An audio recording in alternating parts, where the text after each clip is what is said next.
When I first came out as Pagan, about, God, coming up on 19 years, I didn't come out to a lot of people. Obviously, I came out to the girl I was dating at the time, as she was Pagan too, and, well, we're still together, so clearly she had my back.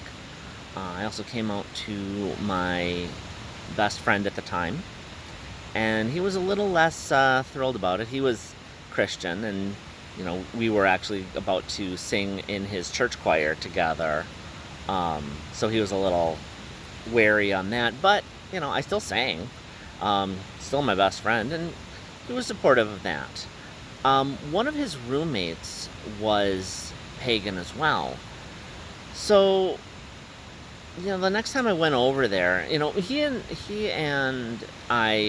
roommate and I, we got along really well, actually.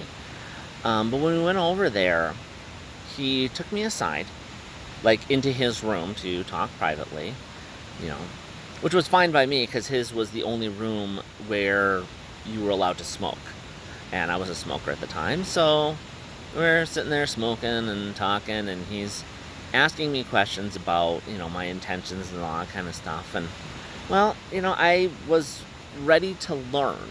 I didn't have a set goal at that point. I think I was reading, it's like everyone else. Wiccan books were the ones that were available, so I was kind of looking at that path. And, which, fine, there was no judgment there. But then I remember he put his hands on top of mine, like, my hands were here, his hands were here. And he asked me to figure out what element he was sending my way. And I remember just, feeling him, just like, So my hands started feeling damp and a little cool.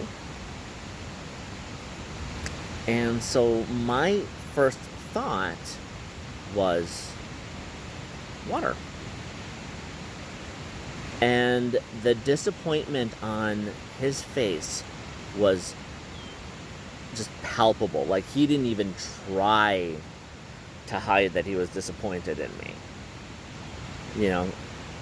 Because he was trying to send the fire element my way. So, by his logic, I'm feeling warm and clammy. That should be the heat or something like that. But it felt cool. Maybe it was because we were sitting right by his window and it was open. I don't know. But his disappointment in me was a real blockage towards any sort of, like, ability to speak up for myself. This guy, he wasn't, I don't know if he was, like, the best. He was probably, like, comparatively speaking, the best Pagan I knew.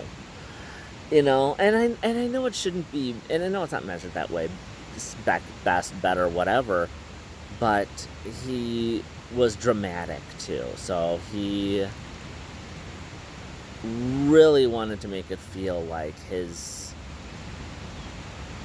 2 cents were the most valuable 2 cents. So to get that sort of feedback right in the beginning, that was a clear sign of gatekeeping. Never mind, I knew nothing of energy work at this point. And now, my wife is an energy worker, and my best friends are energy workers. But I was put in this position where I was supposed to know. And if I didn't know, then clearly I wasn't meant for this. And I think that is a form of gatekeeping.